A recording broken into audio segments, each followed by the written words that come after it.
Hello दोस्तों, धरती पर जितने भी लिविंग बींग्स उपस्थित हैं उन सभी को अलग अलग वैज्ञानिकों ने अपने अपने तरीके से क्लासिफाई किया है। दोस्तों, 1969 में आर.एच. विटेकर ने सभी जीवों को 5 किंगडम में डिवाइडेड किया और इस आधार पर 5 किंगडम क्लासिफिकेशन दिया। उन 5 किंगडम्स में एक किंगडम है मोनेरा, ऐसे ही दूसरा किंगडम है प्रोटिस्टा, थर्ड किंगडम है फंजाई, फोर्थ किंगडम है एनिमल और फिफ्थ किंगडम है प्लांटी, जिसमें प्लांट्स को रखा गया है। तो इस तरह से सभी लिविंग बींग्स को आर.एच. विटेकर ने 1969 में 5 किंगडम में डिवाइडेड किया। दोस्तों, आज के इस वीडियो में हम लोग जगत मोनेरा यानी किंगडम मोनेरा, जो लिविंग बींग्स का पहला किंगडम है, इसके बारे में जानने की कोशिश करेंगे। दोस्तों, मोनेरा के अंतर्गत सभी प्रोकैरियोटिक जीवों को रखा गया है। इनमें केंद्रक विकसित नहीं होता है, यह एक कोशिकीय होते हैं। ये सबसे आद्य जीव माने जाते हैं तथा सभी जगह उपस्थित होते हैं।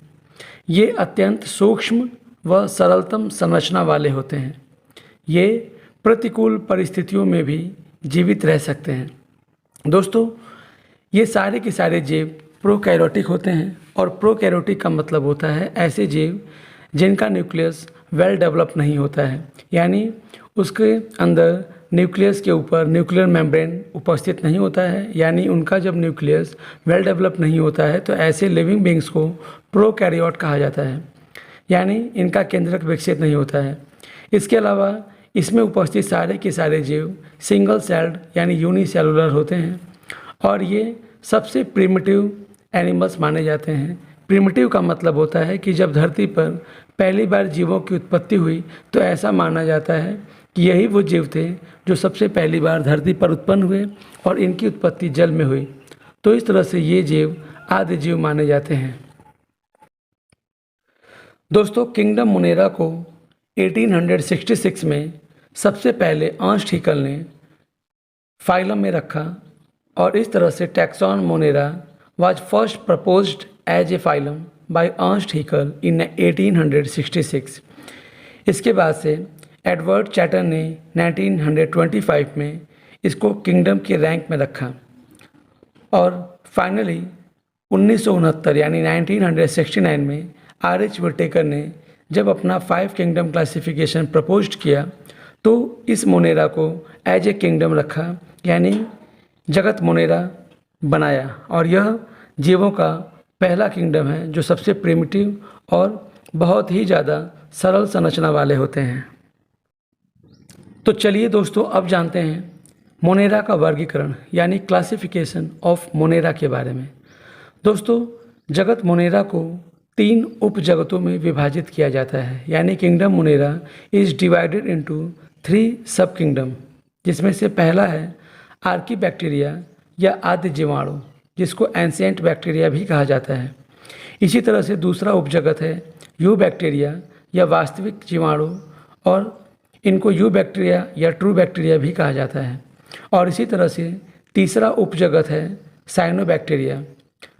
तो दोस्तों, इस तरह से जगत मोनेरा को 3 उपजगत में बांटा गया है। तो चलिए एक एक करके जानते हैं इन सभी उपजगतों के बारे में।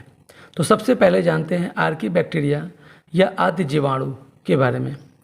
दोस्तों, ये आद्य प्रोकैरियोट्स समूह हैं और आद्य का मतलब होता है प्रिमिटिव प्रोकैरियोट्स।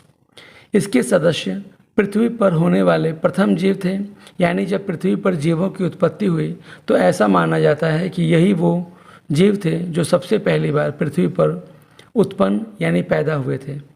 ये संरचना में जीवाणु के समान ही होते हैं। इनमें जटिल कोशिकांगों सहित संगठित केंद्र का अभाव होता है, यानी इनके सेल में सारे के सारे सेल ऑर्गेनेल्स या तो एब्सेंट होते हैं या अनडेवलप होते हैं और इनका न्यूक्लियस भी अनडेवलप होता है। तो चलिए जानते हैं आर्कीबैक्टीरिया या आद्य जीवाणु के कुछ गुणों के बारे में। दोस्तों, इनकी कोशिका भित्ति प्रोटीन एवं नॉन सेलुलोजिक पॉलीसैकेराइड की बनी होती है। कोशिका झिल्ली में लिपिड की शाखित श्रृंखलाएं होती हैं जो इनको वातावरण के अत्यधिक ताप तथा अम्लीय परिस्थितियों में बिना हानि के जीवित रह सकने में समर्थ बनाती हैं। राइबोसोमल आरएनए में न्यूक्लियोटाइड का अनुक्रम यू बैक्टीरिया से अलग होता है। एंटीबायोटिक के प्रति इनकी संवेदनशीलता भी यू बैक्टीरिया से अलग होती है। यह अत्यधिक गर्म, अम्लीय, लवणीय वातावरण में पाए जाते हैं। कुछ आर्की बैक्टीरिया आदि वातावरणीय गैस मीथेन उत्पन्न करने में सक्षम होते हैं। आदि वातावरणीय गैस का मतलब ये होता है कि जब बहुत समय पहले धरती पर गैस उत्पन्न हो रही थी और पुराने प्राचीन धरती पर जो भी गैसें उत्पन्न होती थी तो उसमें मीथेन गैस भी होती थी और ये मीथेन गैस उत्पन्न करने का काम यही आर्की बैक्टीरिया किया करते थे। चलिए अब जान लेते हैं आर्की बैक्टीरिया का वर्गीकरण। दोस्तों, आर्की बैक्टीरिया को 3 समूहों में विभाजित किया गया है, जिसमें से पहला समूह है मैथेनोजेंस, दूसरा समूह है हेलोफिल्स और इसी तरह से तीसरा समूह है थर्मोएसिडोफिल्स। तो इस तरह से आर्की बैक्टीरिया को 3 समूहों में बांटा गया है। तो चलिए सबसे पहले जानते हैं मैथेनोजेंस के बारे में। दोस्तों, मैथेनोजेंस जो वर्ड है वो मेथेनो जिसका मतलब होता है मेथेन और जेनेस जिसका मतलब होता है प्रिपेयर, यानी मैथेनोजेंस 2 शब्दों मेथेनो और जेन से बना हुआ है। मेथेनो का मतलब होता है मेथेन और जेन्स का मतलब होता है प्रिपेयर। दोस्तों, यह बैक्टीरिया दलदल वाले स्थानों पर पाए जाने वाले एनएरोबिक बैक्टीरिया हैं। ये जीवाणु कार्बन डाइऑक्साइड या फ्यूमेरिक अम्ल से मेथेन उत्पन्न करते हैं, अतः इनको मैथेनोजेन यानी मेथेन बनाने वाला भी बैक्टीरिया कहा जाता है।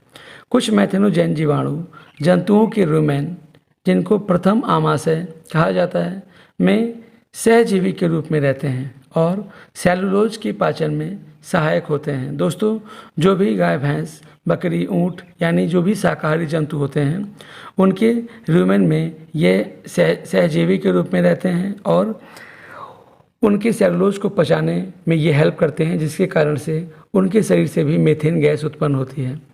इसके अलावा बायोगैस प्लांट में जो बायोगैस से जो मीथेन गैस प्रोड्यूस होती है उसको बनाने का काम भी यही बैक्टीरिया करते हैं। इसी तरह से अब जानते हैं हेलोफिल्स के बारे में। दोस्तों, हेलोफिल्स वर्ड भी 2 वर्ड हेलो और फिल से बना हुआ है। हेलो का मतलब होता है सॉल्ट और फिल का मतलब होता है लवर, यानी सॉल्ट के लवर, जिसको हेलोफिल्स कहा जाता है। दोस्तों, ये बैक्टीरिया अति लवणीय जल में रहते हैं, यानी हाईली सॉल्टी वाटर में रहते हैं। तेज प्रकाश में यह एक पिगमेंटेड मेम्ब्रेन बनाते हैं जो सोलर रेडिएशन की सहायता से ATP यानी एडिनोसिन ट्राइफॉस्फेट बनाने में सहायक होती है। तो इस तरह से हेलोफिल्स बहुत ही ज़्यादा हाईली सॉल्टी वाटर में रहते हैं और ATP बनाने में हेल्प करते हैं। तो चलिए जान लेते हैं तीसरे समूह यानी थर्मोएसिडोफिल्स के बारे में। दोस्तों, यह वर्ड भी 3 शब्दों थर्मो, एसिडो और फिल से बना हुआ है। थर्मो का मतलब होता है हीट, एसिडो का मतलब होता है एसिड और फिल का मतलब होता है लवर। दोस्तों, ये आर्की बैक्टीरिया गर्म सल्फर युक्त झरनों में रहते हैं जहाँ तापमान लगभग 80 डिग्री सेल्सियस होता है। ये जीवाणु सल्फर को ऑक्सीकृत करके सल्फ्यूरिक अम्ल बनाते हैं, जिससे माध्यम अत्यधिक अम्लीय लगभग 2 pH हो जाता है। कुछ जीवाणु अनॉक्सी परिस्थितियों में भी सल्फर का अपचयन करके H2S बनाने में सक्षम होते हैं। तो इस तरह से आर्की बैक्टीरिया के जो थर्मोएसिडोफिल्स नामक बैक्टीरिया होते हैं वो गर्म और सल्फर युक्त जल में पाए जाते हैं और ये ऐसे तापमान में रहते हैं जहाँ तापमान नॉर्मली बहुत हाई होता है, जैसे लगभग 80 डिग्री सेल्सियस में। और इनका मुख्य काम होता है कि ये जीवाणु सल्फ़र को ऑक्सीडाइज करके उसको सल्फ्यूरिक अम्ल में कन्वर्ट कर देते हैं और जिस माध्यम में रहते हैं उसके मीडियम को एसिडिक कर देते हैं। तो दोस्तों, ये तो था किंगडम मोनेरा का पहला सब किंगडम, जिसको आर्की बैक्टीरिया कहा जाता है। और अब जानते हैं यू बैक्टीरिया यानी वास्तविक जीवाणु के बारे में। दोस्तों, विज्ञान की वह शाखा जिसमें जीवाणुओं की रचना, आकार, वर्गीकरण, वृद्धि, जनन आदि के विषय में अध्ययन किया जाता है, जीवाणु विज्ञान कहलाता है। सामान्यतः हमारे चारों तरफ के वातावरण में सूक्ष्म जीव वास करते हैं। ये हमारे दैनिक जीवन को डायरेक्ट या इनडायरेक्ट प्रभावित करते हैं। जीवाणु एक कोशिकीय सूक्ष्म जीव होते हैं। इनको केवल माइक्रोस्कोप की सहायता से ही देखा जा सकता है और हमें या जितने भी पेड़ पौधे या लिविंग बीइंग्स में बीमारियां उत्पन्न होती हैं उसमें से बहुत सारी बीमारियों के एक कारक के रूप में ये बैक्टीरिया होते हैं। यानी इन्हीं की वजह से हमें और जीव जंतुओं को अनेकों बीमारियों का सामना करना पड़ता है। इसके अलावा कुछ बैक्टीरिया यूज़फुल बैक्टीरिया भी होते हैं जो हम मनुष्यों को और बाकी के जीव जंतुओं को भी हेल्प करते हैं। तो चलिए अब जानते हैं फाइनली इसके तीसरे सब किंगडम साइनोबैक्टीरिया के बारे में। दोस्तों, यह सरल पादप हैं। इनमें मिलने वाले ब्लू ग्रीन पिगमेंट, जिसको फाइकोसाइनिन कहते हैं, के कारण ही इन्हें ब्लू ग्रीन एल्गी भी कहा जाता है। इनमें प्लास्टेट्स यानी लवक नहीं होते हैं, अपितु संपूर्ण कोशिका में थाइलोक्वाइड्स बिखरे रहते हैं। केंद्र की संरचना व अन्य लक्षणों में जीवाणु से समानता होने के कारण ही इन्हें साइनोबैक्टीरिया भी कहते हैं। तो इस तरह से देखा जाए तो इनमें ब्लू ग्रीन पिगमेंट, जिसको फाइकोसाइनिन कहते हैं, के कारण ही इनका रंग ब्लू और ग्रीन कलर का होता है और इसी वजह से इनको ब्लू ग्रीन एल्गी भी कहा जाता है। और कुछ वैज्ञानिकों के द्वारा इसको प्लांट किंगडम में भी रखा जाता है क्योंकि ये एज ए प्लांट्स भी बिहेव करते हैं। तो इस तरह से साइनोबैक्टीरिया किंगडम मोनेरा का तीसरा सब किंगडम है। तो दोस्तों, आज के इस वीडियो में हम लोगों ने किंगडम मोनेरा का क्लासिफिकेशन, जिसमें आर्कीबैक्टीरिया, यू बैक्टीरिया और इसके बाद साइनोबैक्टीरिया के बारे में जाना। उम्मीद है आपको आज का यह वीडियो ज़रूर पसंद आया होगा। इस वीडियो को लाइक और चैनल को सब्सक्राइब जरूर करें। धन्यवाद।